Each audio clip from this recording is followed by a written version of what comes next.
nimekuwa nikipita katika platform mbalimbali, nimepita YouTube, nimepita Instagram, nimepita Facebook. Klipu zenu nyingi sana zinazotokea hapa zinasambaa. Kwa hiyo mnafanya mambo ya msingi sana kwa mujibu wa taifa la Tanzania. Lakini kati ya mambo yote ambayo mnafanya, siache kukumbusha pia kinachoendelea mtaani. Huku mtaani kuna uhuni mkubwa sana unaendelea, hususan vijana wetu.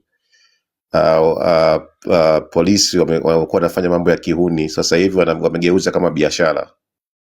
Wanawakamata vijana wetu, wakienda kituo cha polisi wanataka wapatie pesa, wanatesa wazazi wao watoe pesa. Kwa hiyo mambo kama haya lazima vijana wetu waambiwe, wasitizwe sana. Tarehe 29 wasipotoka itakuwa changamoto, tarehe 9 wasipotoka itakuwa changamoto kubwa sana kukomesha mambo kama haya. Lakini vile vile Abili, unafanya kazi nzuri. Nurvazi, Abili, mnafanya kazi nzuri. Yaani tusipowapatia maua yenu wakati mpo hai, sio tuje kwenye misiba yenu tuanze kuzungumza wakati mko mmekufa. Msiache hiyo kazi. Hiyo ni kazi nzuri. Endeleeni kuifanya usiku na mchana, mnafanya, na historia ya Tanzania itawakumbuka kama ambavyo watu wengine wanafanya.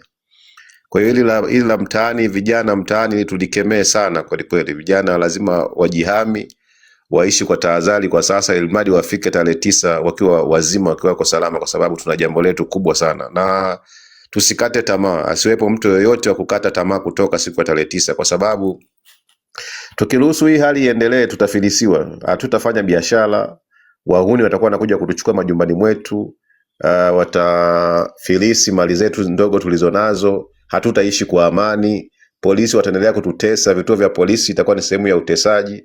Kwa hiyo lazima kila njia ambayo tunaitumia kufika tarehe 9, jambo la msingi, ukombozi wa Tanzania uko mikononi mwetu. Lazima tarehe 9 kila mtu mwenye akili timamu afanye kile analoweza. Wakupiga kelele mtandaoni afanye hivyo, ambaye hawezi kuzungumza ashawishi kila siku watu 3 mpaka 10 kuambia ukweli. Lazima tulete heshima ya Tanzania, kwa sababu Samia anatudharau sana, na serikali yake inatudharau sana, chama chake kinatudharau sana. Sisi ndio wenye maamuzi ya mwisho, kwa sababu sisi ndio Watanzania ambayo nchi hii maamuzi ya mwisho yapo kwenye mikono yetu. Tunafanya kazi nzuri ya msingi, kwa sababu wao wameshindwa kuheshimu katiba ibara ya 8 ambayo inatupa mamlaka sisi ya kuweka viongozi madarakani. Wamepola, wanasema kuna watu wamepola mali za watu. CCM wao ndio vibaka wa kutisha, majambazi. Wamepola uchaguzi wa mwaka 2019, wamepola uchaguzi wa mwaka 2020, wamepola uchaguzi wa mwaka 2025. Yaani CCM kwenye vibaka wasizungumzie mtu aliyeiba iPhone wala aliyopola iPhone. Wao ni vibaka wa kutisha.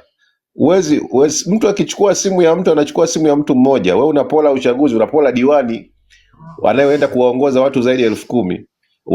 Unapola kula ya mbunge wa Temeke, jimbo lenye watu zaidi ya 500,000. Sasa wewe ndio kibaka uliokubu. Kwa hiyo lazima tarehe 9 hao vibaka watoke kwa namna yoyote ile. Tarehe 9 vibaka watoke. Kwa hiyo tuendelee, niko hapa, nitaendelea kusikiliza. Napenda kuendelea kujifunza zaidi, kwa sababu licha ya kujua machache, lakini huwa napenda kusikiliza mambo mengi zaidi ili tuweze kuisaidia nchi yetu ya Tanzania. Kwa hiyo Watanzania, nchi yetu iko mikononi mwetu. CCM ameshalewa, ni kama mlevi. Tarehe 29 tumsukume, tumalizane naye. Asante sana. Okay, asante sana. Huyo ni bwana Mwaipaya. Nadhani huyo ndo alikuwa mwanzilishi wa hizi live, ndo alituhamasisha sana kwa kweli. Tuwezi kusema uongo. Atapanda mtu wa mwisho, alafu baadaye tunaendelea na Abili. Atapanda mtu wa mwisho.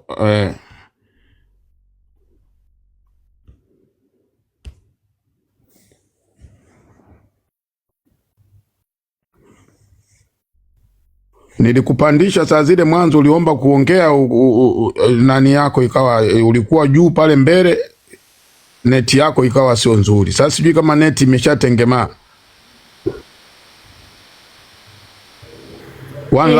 Ilikuwa ni mtandao. Abe. Okay, karibu. Nasema kwa muda ule ilikuwa ni mtandao, ulinishusha, network yangu ilikuwa vizuri. Mimi kwanza kitu ninachoweza kusema namshukuru Mungu kwa sababu ya haya mambo anayoongea Abili sasa hivi, maana ni vitu ambavyo anatuambia ni vitu ambavyo vinaumiza sana kwa hali ya kibinadamu. Kikao ukiangalia mtu mpaka kufikia hatua ya kuwafanyia binadamu wenzie kitendo cha kinyama kiasi hiki, ni mtu ambaye hawezi kuwa na huruma kwa namna yoyote ile.